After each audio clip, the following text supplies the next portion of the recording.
Hey, what's going on guys? Assad here, and in this tutorial I'm gonna talking about the own keys method in the reflector object. So what I'm gonna do is create a constant and object1 equals and property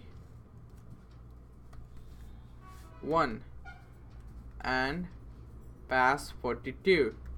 After that we will make another property of that object called property 2 and pass 13, something like that. It's up to you. And now we are creating a empty array, name it as array1 and pass an empty array, and what we're gonna do is log it on a console. So reflect dot own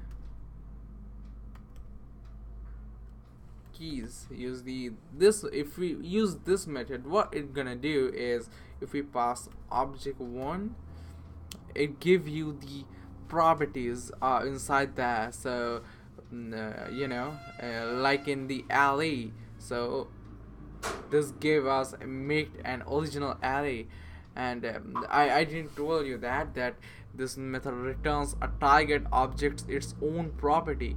Now guess what? If we pass the array, what we gonna return? What we gonna get? Array1.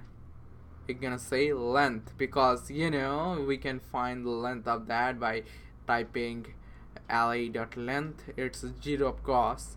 So yeah, this is what it does. It returns the keys inside that, or you can say the properties, anything like that. So this is what it does.